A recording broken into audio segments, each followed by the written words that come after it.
untuk memperoleh keridhaan Allah Subhanahu wa taala. Dan salah satunya adalah yang kita lakukan pada sore hari ini, yaitu berjalan menuntut ilmu. Karena kata Rasulullah, beliau bersabda, "Angsalaka thariqan yaltamisu fihi ilma sallallahu bihi thariqan ilal jannah." Jadi barang siapa yang berjalan untuk menuntut ilmu dari rumahnya menuju majelis ilmu, maka akan dimudahkan jalan menuju surganya Allah Subhanahu wa taala. Terus selanjutnya, marilah kita dengarkan tauhid dari Ustaz kita, Ustaz Fathur Rahman Aziz SPD Al-Hafidh. Beliau ini adalah wakil direktur dari Quran Al-Hafidh. Terus lengkapnya silakan beliau nanti memperkenalkan diri. Tapi setahu saya beliau ini termasuk orang awal-awal yang di Al-Hafidh, mungkin itu. Selanjutnya marilah kita dengarkan tauhid dari Ustaz kita, Ustaz Fathur Rahman.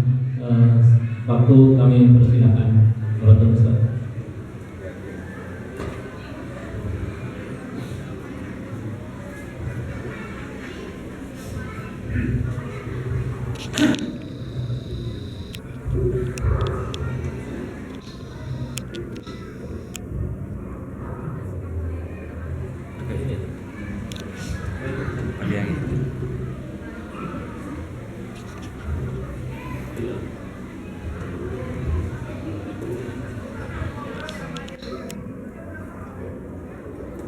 Bismillahirrahmanirrahim.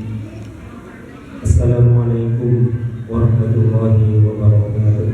Waalaikumsalam warahmatullahi wabarakatuh. Alhamdulillahilladzi anzala al-Qur'an fi syahri Ramadan ala nabiyyihil kiram Muhammadin sallallahu alaihi wasallam. Asyhadu an la ilaha illallah al-malikul a'lam wa asyhadu anna sayyidina Muhammadan 'abduhu wa rasuluhu sayyidul anam.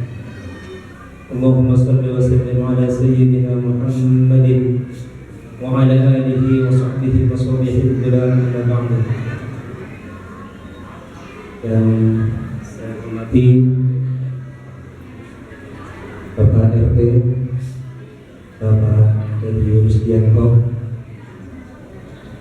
saya hormati Ketua DKM Masjid Darul Muttaqin, Ustaz kita, Ustaz saya terutama, guru yang selalu memberikan inspirasi dalam kehidupan kita, Ustazina Ustaz Ahmad Mudor, lupa juga Ustaz Anjib yang selalu mengingatkan untuk acara ini, dan juga tak lupa buat bapak-bapak yang mohon maaf mungkin tidak bisa saya sebutkan satu persatu, khawatir nanti sampai ada maulid juga, dan juga ibu-ibu yang subhanallah menyiapkan hidangan untuk berbuka puasa mulai dari pagi sampai saat ini. Mudah-mudahan semuanya kita kumpul di surga kelak, amin. Alhamdulillah, puji syukur Subhanahu wa ta'ala yang masih memberikan hidayah serta inayah kepada kita semua, sehingga kita bisa hadir di tempat yang insyaallah penuh dengan keberkahan ini. Bismillah, rumahnya orang-orang yang bertakwa dan muttaqin.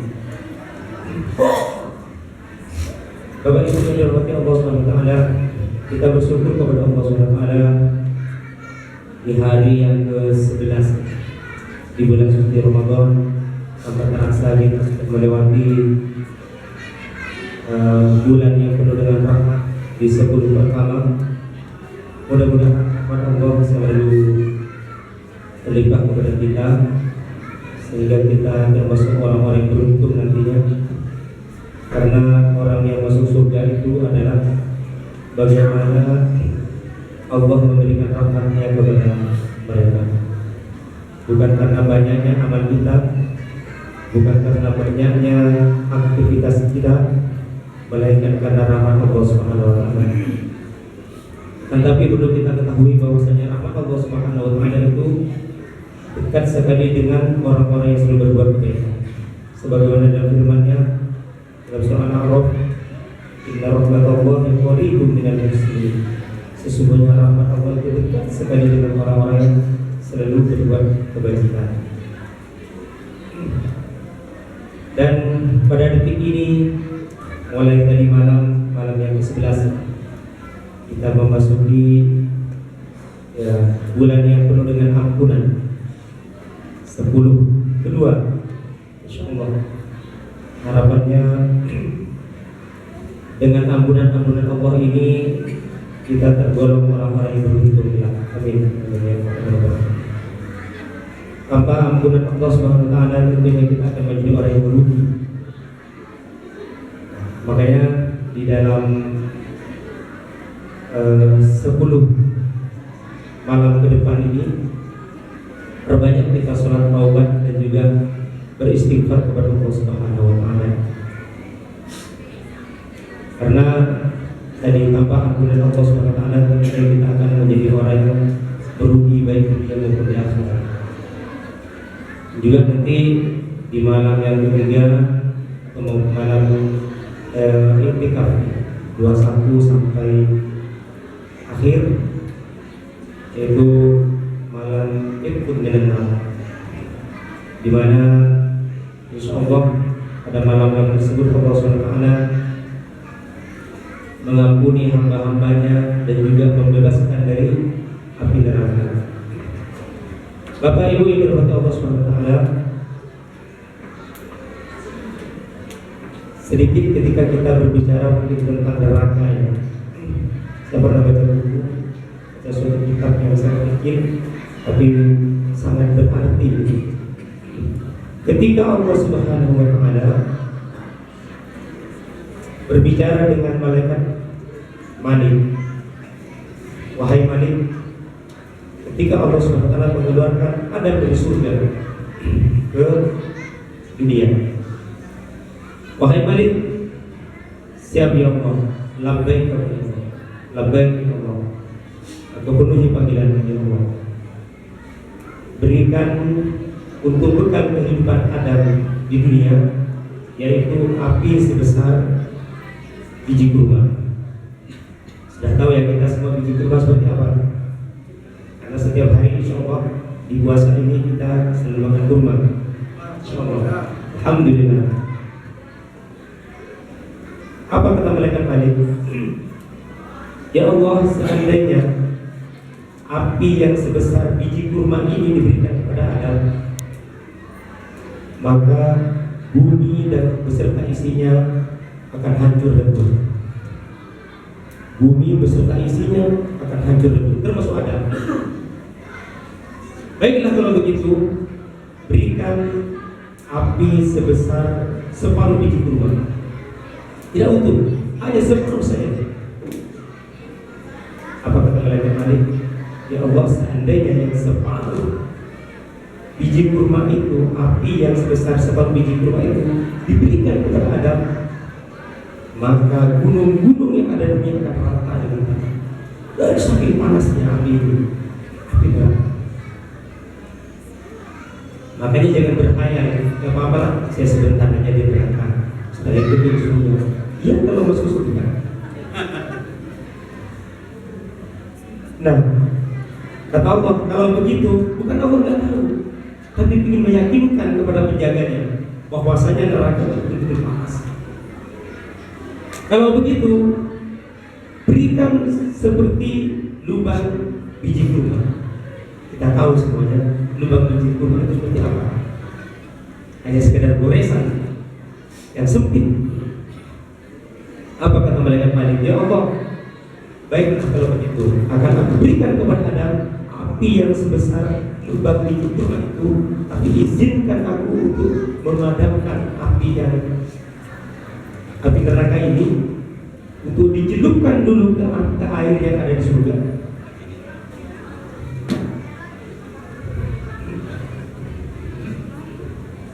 Untuk dipadamkan terlebih dahulu. Jadi api itu dicelup di dimatikan oleh malaikat Malik dalam api yang sudah mempersiapkan itu sebanyak berapa?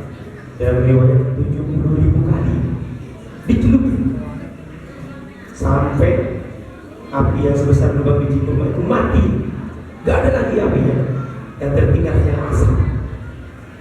Dan asap itulah yang diberikan kepada Adam alaihissalam, yang sampai saat ini menjadi api yang ada di dunia.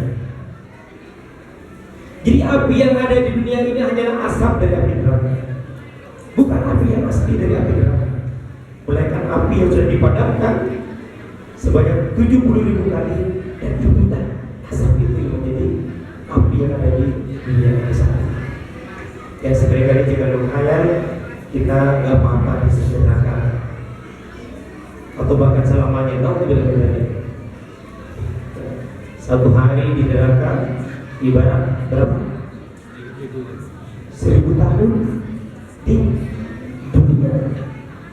Kita baru umur berapa? Mohon maaf, kayak paling sepuh di sini berapa? 10. Masya Allah. 10 kali 6. Karena 10 kali 7.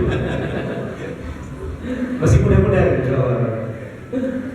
Masalahnya masih kelihatan masih semangat-semangat.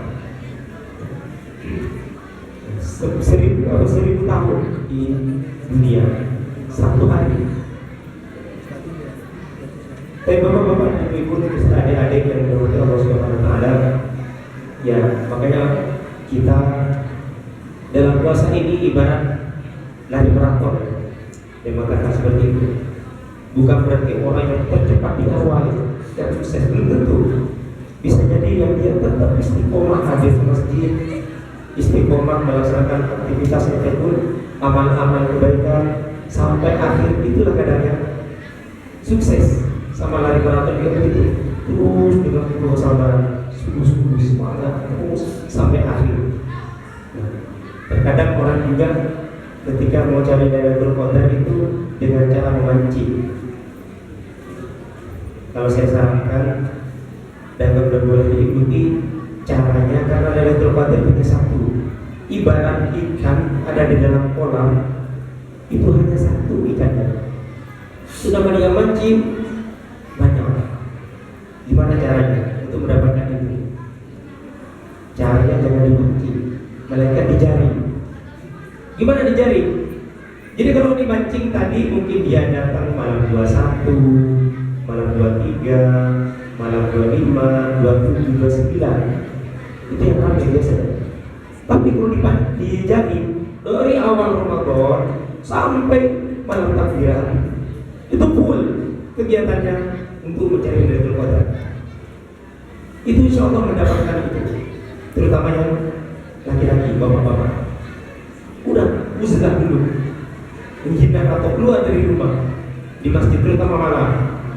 Ada candaan, kalau siang boleh, kenapa? Lailatul Qadar turunnya malam, bukan siang. Tapi asalnya Lailatul Qadar itu mencari Lailatul Qadar itu full di masjid, kecuali ada kegiatan-kegiatan yang sangat urgent. Rasulullah kalau tidak ada acara yang urgent, beliau tidak keluar dari masjid, full di masjid, terutama 10 terakhir Ramadan. Baik, para hadirin jamaah yang dirahmati Allah Subhanahu wa taala,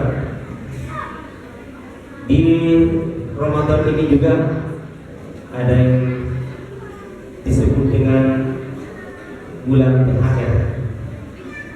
Sudah dapat THR semua? Belum. Oh belum. Pantesan Imron belum ramai ya. THR itu yang sangat didambakan ataupun ditunggu-tunggu biasanya. Padahal kalau kita pelajari lagi, THR itu adalah bukan hanya tunjangan hari raya, tapi THR dijadikan adalah tilawah harus rajin. Ya, THR tilawah harus rajin. Kenapa tilawah harus rajin? Karena disitulah amal, semua amal hamba Allah itu dilipat ganda. Bacaan Quran kita, kalau biasanya satu huruf itu bernilai 10, itu dilipat menjadi 7.000 satu huruf, dilipat oleh Allah SWT. Bahkan Allah yudha'ifu liman yasha. Allah melipat gandakan yang tidak ada hitungannya lagi, tidak bisa dihitung. Kalau bahasa ininya kalkulator error. Jadi THR itu adalah tilawah harus rajin. Tilawatil Quran. Dan ketika tilawah ikhlas karena Allah Subhanahu wa taala. Bukan karena menjaga target, bukan karena biar nanti laporannya sekian juz. Meskipun saya tanya kemarin ketemu anak saya di pesantren, kakak udah berapa? 3 hari yang lalu udah hafal. Alhamdulillah udah 2 kali hafal. Mungkin sampai hari ini udah 3 kali. Karena targetnya 3 hari hafal. Alhamdulillah. Kalau tadi kita kembali lagi, kita harus ikhlaskan Allah SWT. Bukan karena takut ditanya orang tua, takut karena ditanya guru, takut ditanya teman-teman. Tidak, melainkan karena Allah SWT. Ada seseorang yang dia baca Quran, dikisahkan dalam sehari semalam yang hafal 30 juz. Seorang santri akhirnya ditanya seorang guru, dari teman yang lain menyampaikan kepada gurunya bahwa si fulan setiap sehari semalam hafal dia Al-Quran. Sang guru dengan penuh keyakinan dan bahagia akan tetap bertemu dengan yang bersangkutan. Akhirnya ditanya, wahai anakku, dipanggil anak santri tadi, wahai santri, anakku yang saya cintai karena Allah, benarkah engkau setiap sehari semalam khatam 30 juz? Betul wahai ibu. Baiklah, coba nanti malam kau ulangi lagi membaca dari Al-Fatihah sampai An-Nas. Tapi bayangkan ketika membaca Al-Quran, bayangkan ada aku di sampingmu yang mendengarkan, yang menyimak bacaanmu. Akhirnya dimulailah dia membaca Al-Quran dengan penuh merasa diawasi oleh gurunya tadi. Lantas ketika pagi besoknya lagi ditanya, dipanggil lagi seorang guru, wahai santri, wahai anakku yang saya cintai karena Allah, apakah kau selesai tadi malam membaca Al-Quran sampai hari ini? Dia mengatakan, wahai guruku, semoga Allah mengampuni saya tidak bisa menyelesaikan 30 juz sebagaimana hari-hari sebelumnya. Kenapa tidak selesai? Karena aku merasa diawasi oleh engkau, wahai guru. Akhirnya aku lebih menjaga kualitas bacaan saya. Baiklah, kalau begitu coba nanti malam lagi sampai besok, barangkali selesai. Dan coba bayangkan ketika aku membaca Al-Quran, bayangkan ada Rasulullah di samping, yang mana Al-Quran diturunkan kepada Rasulullah SAW. Bayangkan ada Rasulullah di situ di samping, yang tentunya akan bahagia ketika engkau membaca Al-Quran, dan juga akan bahagia ketika engkau juga merasakan ada Rasulullah di samping. Akhirnya malam pun si santri ini mulai bersama Al-Fatihah. Tapi apa yang terjadi? Yang ketika membayangkan ada Rasulullah yang dia idam-idamkan, lebih ketemu dengan Rasulullah, apa yang terjadi? Ketika besok pagi jadi panggilan lagi, si santri ini oleh seorang guru ditanya, wahai santri ini, saya cintai karena Allah, bagaimana tadi malam ketika kau membaca Al-Quran dan merasa ada Rasulullah di sampingmu, apakah selesai? Wahai guru, ketika aku membayangkan begitu senangnya merasa ada Rasul di sampingku, aku tidak bisa menyelesaikan. Aku hanya bisa membaca 10 juz dalam semalam, dan sampai hari ini hilang 20 juz. Akhirnya kata sang guru, baiklah kalau begitu coba lagi, barangkali nanti malam bisa kau selesai. Dan bayangkan bahwasanya Allah sedang menyimak bacaan. Al-Quran adalah kalamullah, dan kau baca merasa disimak langsung oleh Allah Subhanahu wa taala. Dan mulailah setelah sholat Isya si santri ini mulai ngaji kembali dan memulai jurus Al-Fatihah sampai besok paginya dipanggil oleh seorang guru kembali. Ditanya, wahai santri, hai anakku yang aku cintai karena Allah, yang selalu baca Al-Quran, tidak berhenti. Bagaimana tadi malam? Si murid ini, si santri ini dengan penuh kekhusyuan, dengan penuh ketakutan sampai menangis merah matanya di hadapan gurunya. Dia mengatakan, mudah-mudahan Allah mengampuni saya. Ketika aku membayangkan Allah langsung mendengarkan bacaanku, dan tentunya Allah akan mendengarkan bacaan setiap anak guru. Hanya kepada aku menyembah, apapun aktivitasnya hanya ibadah kepada Allah Subhanahu wa taala, termasuk membaca Al-Quran. Raja Mahdi Allah Subhanahu wa taala. Inilah pentingnya keikhlasan ketika membaca Al-Quran. Ketika kita berinteraksi dengan Al-Quran, butuh keikhlasan yang tinggi. Makanya tilawah tadi kita biar tidak merasa terpaksa ketika membaca Al-Quran, hadirkan Allah dalam kehidupan kita, dalam hati kita. Ketika membaca Al-Quran, ketika membuka mushaf, hadirkan Allah di situ. Tidak ada lain. Bukan karena simpulan, bukan karena ustaz, bukan karena orang tua, ataupun karena target dari sekolah dan sebagainya, tapi karena cintanya kita kepada Allah Subhanahu wa taala. Para hadirin berkat Allah Subhanahu wa taala, THR ini tilawah harus rajin. Berikutnya THR adalah apa? Tadabbur harus dikaji. Apa tadabbur?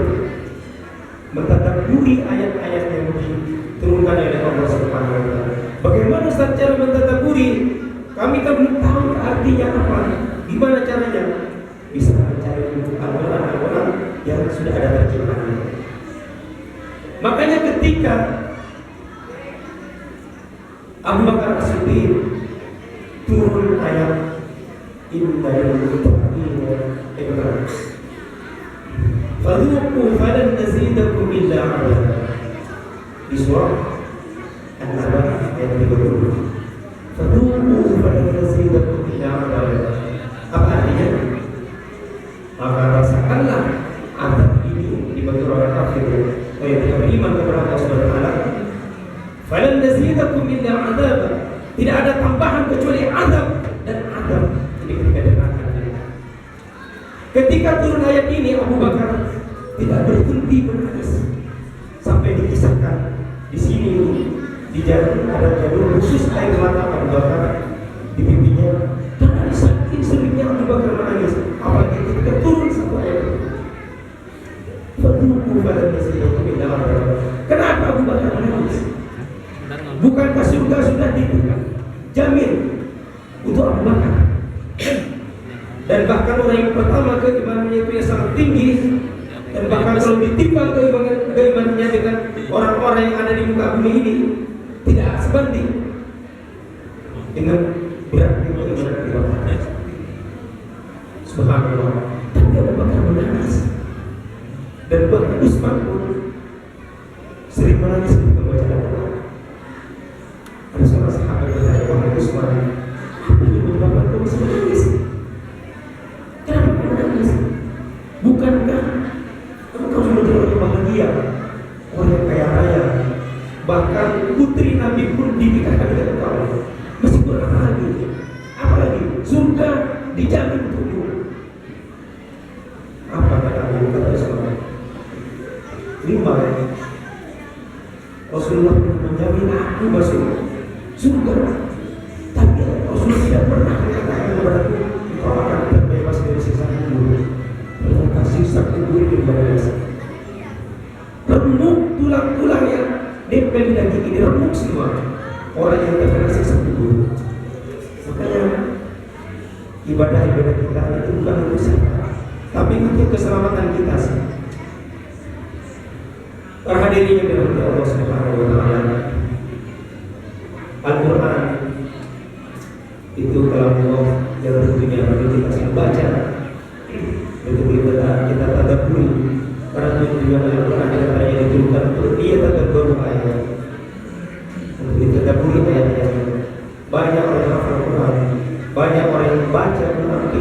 bagus dan sebagainya, tapi tidak bisa memahami makna yang ada dalam Al-Quran, sehingga Al-Quran hanya sampai di kelompok saja. Namun tidak. Ikhwatillah, para jamaah hadirin dirahmati Allah Subhanahu wa taala, itu udah banyak ya. Lanjut atau cukup? Mohon maaf kalau terasa kelamaan, karena juga iftar jamaah masih lama. Kalau bulan lagi nanti masih lama lagi. Baik, kita lanjutkan insyaallah. Dan juga THR, kembali ke THR. Apalagi tadi tilawah harus rajin. Kata para ini THR, tadabbur harus rajin. Tadarus harus rajin juga. Ya. Bapak Ibu yang dirahmati Allah Subhanahu wa taala, di bulan puasa ini ya, karena Rasulullah sampaikan bahwasanya ini sering juga disampaikan oleh Ustaz yang mungkin ceramah di sini. Karena dia sekolah ini dan selalu sekolah ini dari orang. Jadi betapa banyak Rasulullah. Kalau betapa banyak berarti sangat banyak.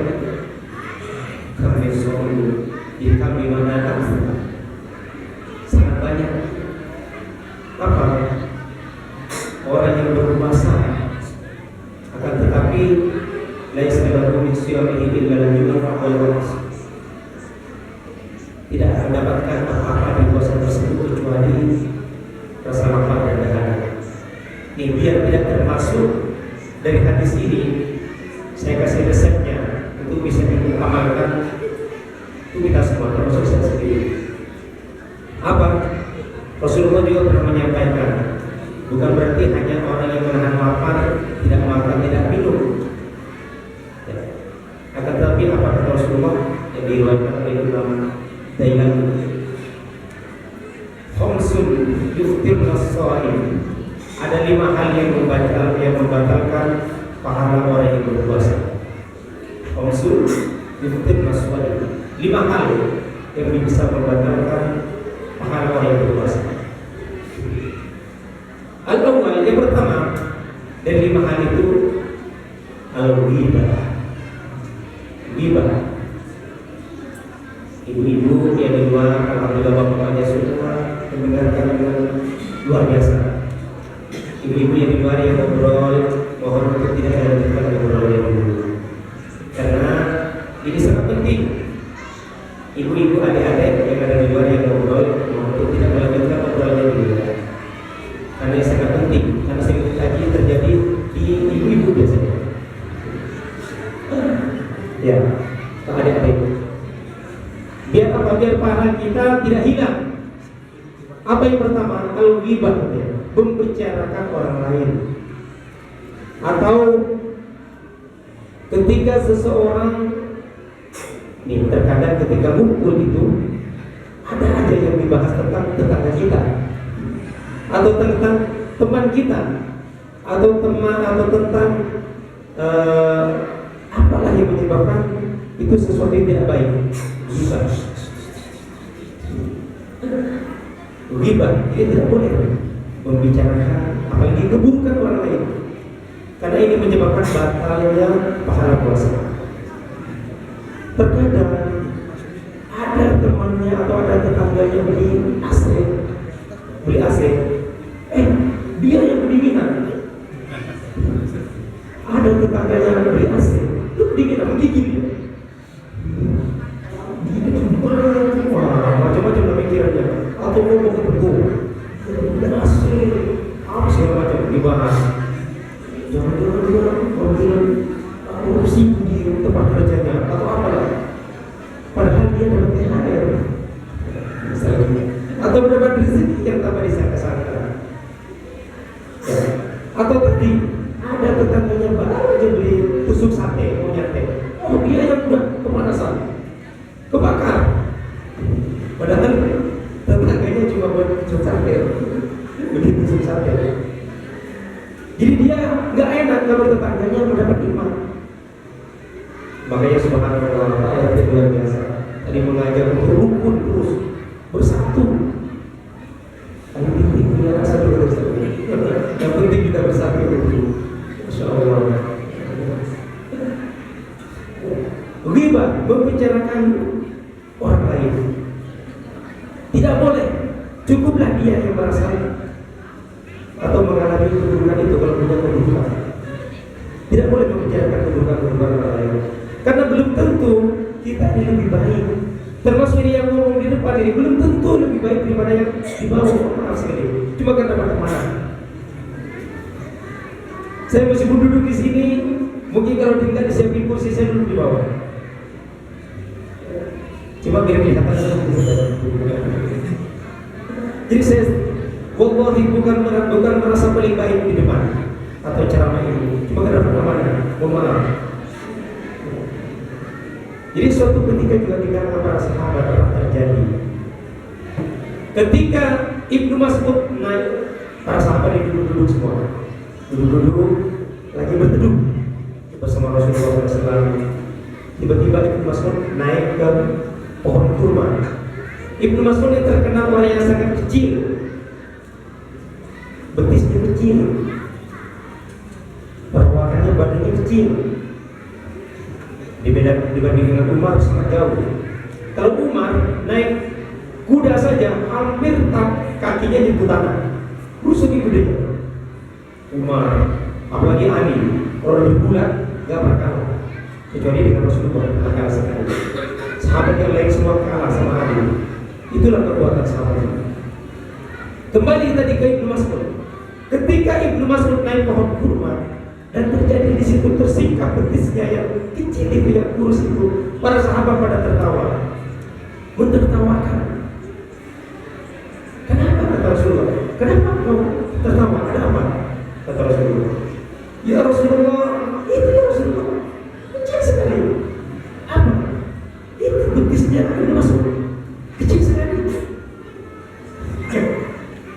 Pada tertawa Rasulullah. Apa kata Rasulullah? Tahukah kalian, dia bersama-sama, seandainya ditimbang keimanan Ibnu Mas'ud itu, maka dia lebih berat daripada sepanjang gunung Uhud yang mengelilingi kota Madinah. Orang yang memang kecil, tapi keimanannya kepada Allah SWT melebihi beratnya gunung Uhud yang mengelilingi kota Madinah. Gunung Uhud itu kurang lebih sekitar 7 kilo panjangnya yang memiliki kota Madinah, dan itu lebih berat masih keimanannya Ibnu Mas'ud daripada gunung Uhud. Disitulah sahabat semuanya menangis meminta maaf kepada Ibnu Mas'ud ketika disampaikan seperti itu. Makanya turun juga apa sabda Rasulullah SAW, Inna Allaha la yanzuru ila suwarikum wa ajsamikum, bahwasanya Allah Subhanahu wa taala tidak melihat seseorang karena bentuk wajahnya yang tampan, karena jasadnya yang gagah, bukan itu. Walakin Allah, akan tetapi yang Allah lihat itu, yang Allah lihat apa? Qulubukum wa a'malikum, hati dan amalmu. Membayangkan tadi Ibnu Mas'ud kalau kecil, tapi keimanannya yang sangat luar biasa melebihi. Subhanallah.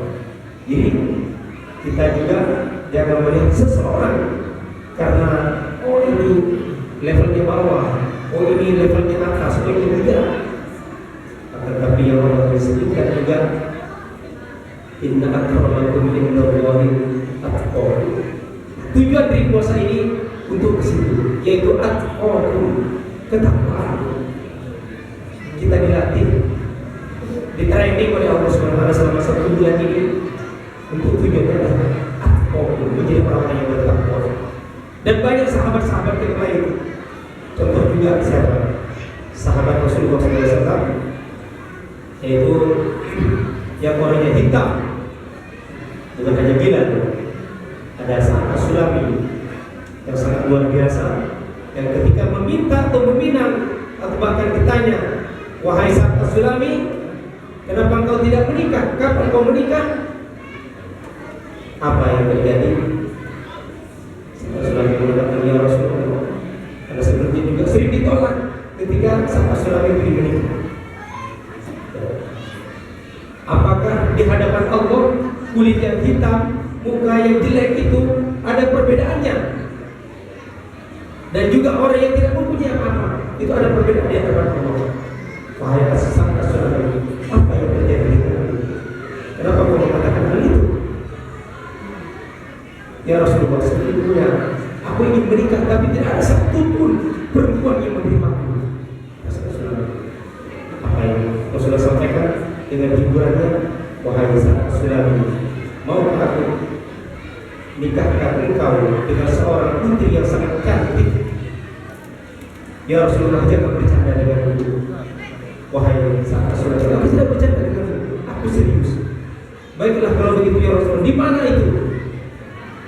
Datanglah engkau kepada Kabilah Bani Sakif. Ayahnya baru saja masuk Islam dan sekeluarga dan keluarganya beserta anak-anaknya. Datanglah ke sana, sampaikan kepada bapaknya bahwasanya aku meminang anaknya untuk dinikahkan dengan kau. Tiba-tiba dengan penuh semangat sahabat Sulami mendatangi orang ini di Kabilah Bani Sakif tadi, menyampaikan datang ke rumahnya dan mengatakan, wahai bapak, aku dapat perintah dari Rasulullah SAW. Aku paling bahagia. Alhamdulillah. Ya Rasulullah, ada apa? Aku menyampaikan salam dari Rasulullah. Waalaikumsalam. Apa? Bahwasanya Rasulullah meminang anakmu. Alhamdulillah, Rasulullah meminang anakmu. Saya terima. Belum selesai perkataanmu. Terus apa lagi? Sampaikan terus, Pak. Aku menerima pinangannya. Terus sahabat Sulami mengatakan bahwasanya begini, Pak. Rasulullah meminang anakmu untuk dinikahkan dengan aku. Hah? Yang benar aja kau. Benar. Aku gak terima kalau begitu. Kalau Rasulullah mau menikahi anakku, saya terima. Tapi kalau kau saya tidak terima. Dengan penuh kesedihan, sahabat Sulami pergi menemui Rasulullah, pulang dengan penuh kekecewaan. Cinta ditolak, Rasul bertindak. Nyampaikan ke Rasulullah bahwasanya ditolak. Akan tetapi anak ini, anak perempuan yang soleh yang cantik ini mengatakan kepada ayah, wahai ayah, siapa tadi? Itu orang mengaku-ngaku disuruh Rasulullah untuk meminang engkau untuk dinikahkan dengan tadi si sahabat Sulami. Saya merasa dia akan kau dinikahi dengan Rasulullah, dinikahkan dengan Rasulullah. Tapi ternyata dinikahkan dengan sahabat Sulami. Aku tidak terima. Apa kata anak yang soleh dan yang cantik? Dia mengatakan, saya terima pinangan Rasulullah. Subhanallah. Saya terima pinangan Rasulullah. Kalau itu yang memang yang terbaik untukku, saya terima itu. Sebelum Allah dan Rasulnya marah kepada keluarga kita, kejarlah sahabat Sulami. Akhirnya karena baru masuk Islam, bagaimana tidak sahabat Sulami yang menemui bertemu dengan Rasulullah SAW. Disitulah mengatakan bahwa saya menerima pinanganmu ya Rasulullah untuk anakku dinikahkan dengan sahabat Sulami. Hanya Rasulullah menyampaikan, menugaskan kepada sahabat Sulami, kalau begitu carilah, karena sahabat Sulami orang yang terkenal, orang yang tidak punya apa-apa, bahkan tidur di masjid, iktikaf setiap hari, walaupun bukan Ramadan, gak punya apa-apa, mau menikah gak punya apa-apa. Akhirnya apa kata Rasulullah? Silakan kau datang ke Abu Bakar, silakan kau datang ke Utsman, silakan kau datang ke Umar, datang ke Abdurrahman bin Auf. Untuk apa? Untuk bekal, untuk meminta, untuk mas kawin dan kebetulan beserta menikah. Didatangi semua sahabat yang disebut dari Rasulullah SAW tadi, satu persatu, dan diberikan dengan uang lebih untuk bekal itu. Tapi apa yang terjadi? Ketika sudah siap untuk melakukan pernikahan, tiba-tiba dendam perang itu ditabuk. Akhirnya sahabat Sulami berkata, ada apa ini? Kata sahabat, di masa biasanya kalau begini ada perintah perang dari Rasulullah SAW. Apa yang terjadi? Tidak jadi menikah, mereka uang-uang itu yang dikumpulkan tadi semuanya dibelanjakan untuk baju perang, dibelanjakan untuk beli pedang dan sebagainya. Akhirnya sahabat Sulami maju ke medan jihad itu, berkumpul dengan para sahabat semuanya. Tertutup semua kecuali matanya dan tangannya yang hitam itu masih kelihatan. Rasulullah mulai mengecek semua para sahabat keliling Rasulullah. Ini orang ini selalu menghindar dari pandangan Rasulullah. Rasulullah curiga, siapa ini kok menghindar dari pandangan itu. Akan tetapi tidak bisa dipungkiri, dan juga Rasulullah tetap melihat tangan yang hitam itu, dan di sekitar matanya yang masih hitam kelihatan. Di situ Rasulullah mengatakan, ini pasti salah suara. Setelah itu kata Rasulullah, baiklah, kita sudah siap semua. Siap ya Rasulullah, baiklah, kita mulai berperang. Pertempuran sudah terjadi. Setelah perang terjadi apa? Kata Rasulullah, gimana para sahabat semuanya? Alhamdulillah ya Rasulullah, ada yang luka, ada juga yang syahid. Maka Rasulullah menjawab, di mana saat Rasulullah? Sahabat semuanya menoleh, di mana dia? Siapa dia? Akhirnya Rasulullah mengatakan, cari dia di medan perang tadi. Ciri-cirinya ya Rasulullah seperti apa? Dia hitam kulitnya. Ternyata ketika dicari di tempat peperangan tadi, ditemulah seorang yang hitam tangannya dan sudah tertusuk dengan alat panah yang tombak dan disebutkan syahid. Rasulullah banyak sahabat menyebutkan, ya Rasulullah, yang kau sebutkan tadi ada di sana, sudah syahid ya Rasulullah. Rasulullah menyambangi.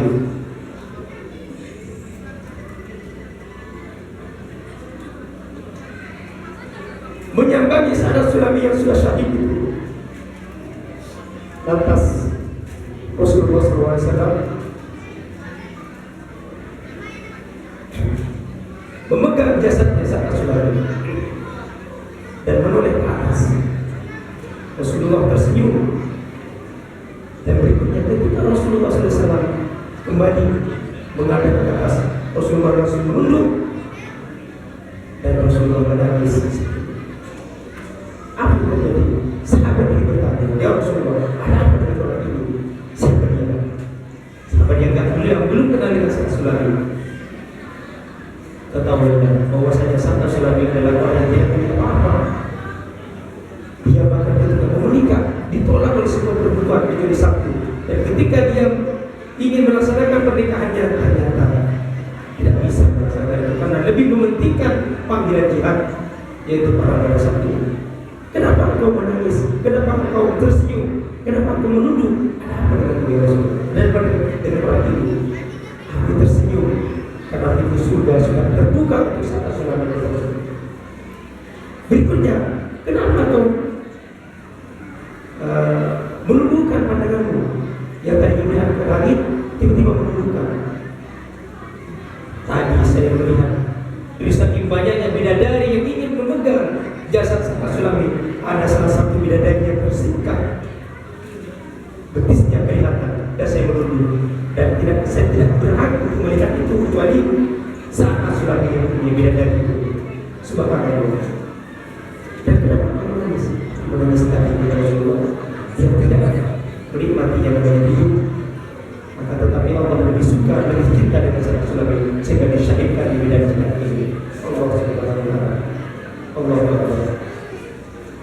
Para jemaah yang dimiliki Allah, yang dirahmati Allah Subhanahu wa taala. Yang kedua, masih panjang, mungkin habis. Ghibah tadi yang boleh ya.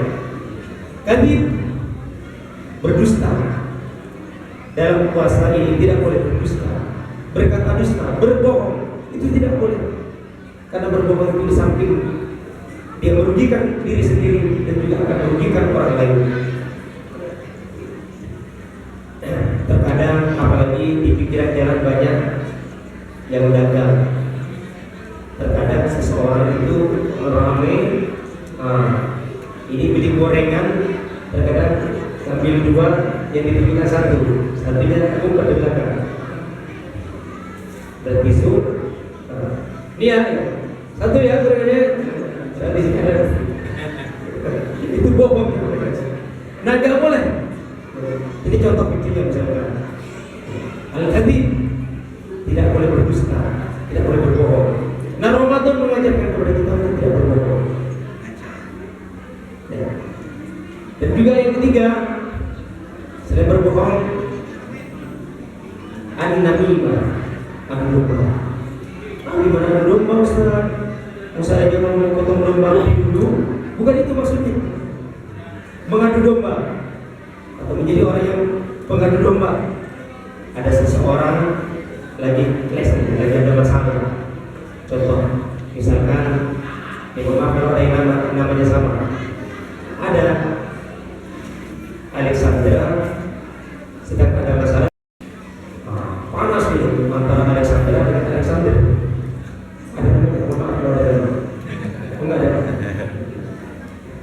Ujung-ujung datang nih yang ketiga. Siapa namanya? Alexis. Udah tahu Alexis juga bermasalah. Yang ditutup. Ada kan Alexis sebagai pengadu domba. Akhirnya maju dalam kehidupan Alexander dengan Alexander itu dipanas-panasin. Harusnya kalau Ramadan itu kalau ada orang yang bermasalah, datang aja. Berpura-pura apa? Berpura-pura menyampaikan bahwasanya Alex misalnya itu Alexander itu ingin sebetulnya ketemu denganmu. Nah, itu apa? Tapi itu dengan saya. Tapi itu masalah dengan saya. Bukan. Dia malu dengan masalah yang kemarin itu. Nah, dibikinlah sandiwara misalnya. Agar apa? Agar Alexander dan Alexander ini tadi menjadi orang baik, menjadi hubungannya erat kembali. Jangan dibikin panas tadi. Dan juga datang bersama Alexander menyampaikan hal yang sama, bahwasanya si Alexander ingin bertemu denganmu. Untuk apa? Untuk bertemu di tanah dan sebagainya. Karena tidak mau melanjutkan masalah itu tidak penting. Masih ada yang lebih penting itu persaudaraan. Nah, itu bagian dari bagaimana kita terhindar dari adu domba. Tidak cepat. Yang keempat, hindari yang namanya an-nadhur bi syahwatin, melihat dengan syahwat. Nah, ini sering terjadi di bapak-bapak ini. Tapi pemancingnya adalah, atau tadi di laki-laki, pemancingnya adalah perempuan. Ya, an-nadhur bi syahwatin, melihat dengan syahwat. Pada saat puasa tidak boleh, setelah puasa syahwat itu tidak boleh. Makanya puasa mengajarkan itu, agar kita tidak terjebak kepada maksiat. Karena saat ini ya Allah berada ya. Mohon maaf, ini kalau dibilang agak kurang pasti. Lebih mahal harga paha ayam daripada paha orang. Paha ayam itu ada harganya. Di kriuk misalnya, berapa harganya? 10.000 ada harganya. Di pinggirnya kan itu gratis. Paha orang. Kita mungkin lewat aman di situ komplek, keluar di jalan raya, ketemu, begini yang ketemu lagi, dekriuk masih ada harganya tadi, ini dekriuk nggak ada harganya, ini luar biasa, cobaan, tapi tadi pemancingnya adalah seorang perempuan. Oh ya, alhamdulillah anak kita yang punya akhlak, udah pakai kerudung, pakai pakaian yang rapi, itu sangat luar biasa. Alhamdulillah. Nah, yang terakhir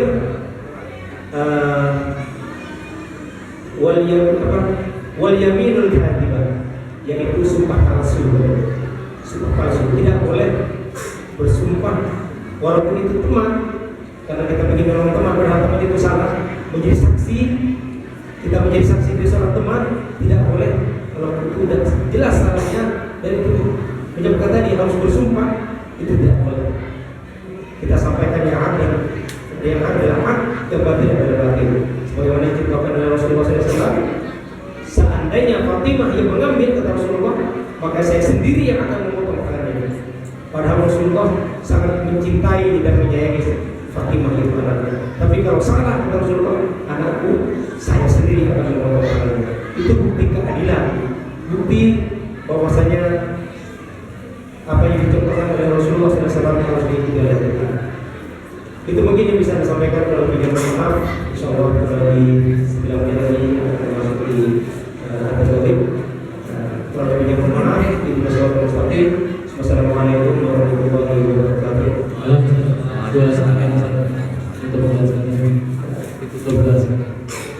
Tutup doa sekarang.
Terima kasih kepada Ustaz Abdul Rahman Aziz yang telah menyampaikan tauhidnya.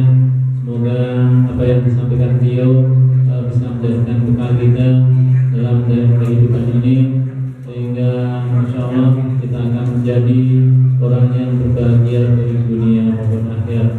Untuk selanjutnya sambil kita menunggu berbuka puasa, silakan buka puasa atau takdirnya dibagikan, dan pada bapak-bapak khususnya dan remaja kami harapkan setelah sholat maghrib nanti kita makan bareng di sini untuk bapak-bapaknya. Kalau untuk ibu-ibunya, kalau misalnya bapak tidak menentukan, silahkan dibawa pulang. Sekali lagi kepada bapak-bapaknya agar menambah kebersamaan kita dan keakraban kita setelah sholat maghrib nanti. Nah, insya Allah ada makan besarnya. Mohon dimakan di masjid. Mungkin itu serangkaian acara pada sore hari ini telah kita laksanakan. Semoga acara yang kita laksanakan bisa menambah wawasan keislaman kita, sehingga sekali lagi bisa menjadikan bekal kita dalam menjalani kehidupan ini. Jadi saya sebagai pembaca mohon dimaafkan apabila banyak salah kata atau ucapan. Saya mohon maaf kepada bapak ibu sekalian, dan terima kasih kepada semua jemaah yang telah hadir. Semoga langkah bapak ibu kita dicatat oleh Allah sebagai amal soleh yang mudah-mudahan bisa menolong kita di akhir nanti. Jadi saya kurang dan lebihnya mohon maaf. Wassalamualaikum warahmatullahi wabarakatuh. Kita tutup dengan doa kafaratul majlis. Subhanallahumma wa bihamdihi, asyhadu an la ilaha illa anta, astaghfiruka wa atubu ilaik.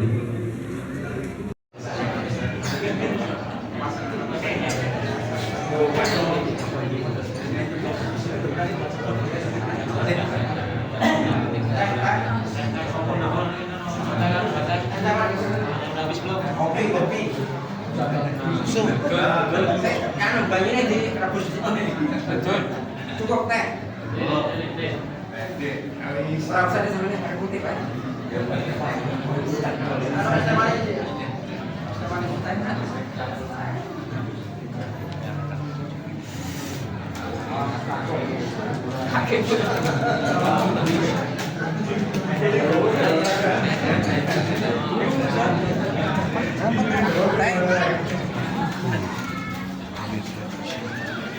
Ternyata rame di luar ya.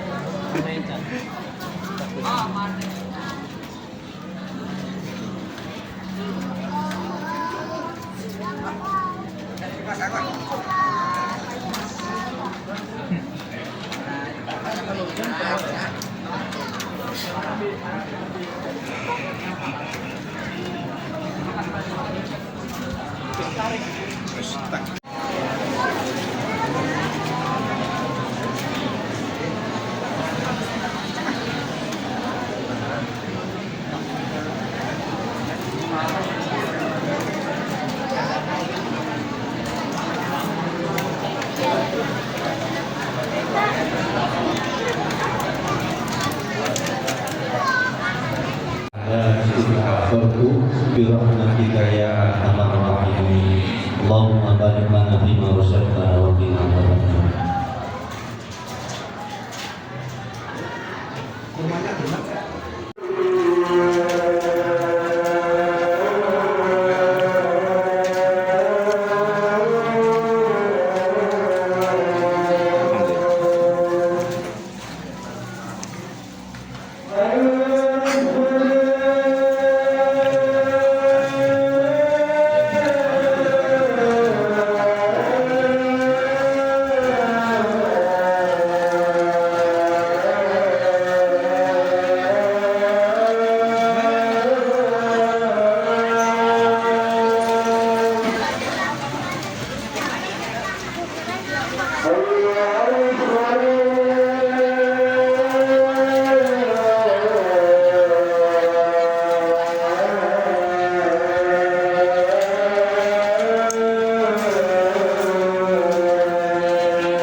Di sana.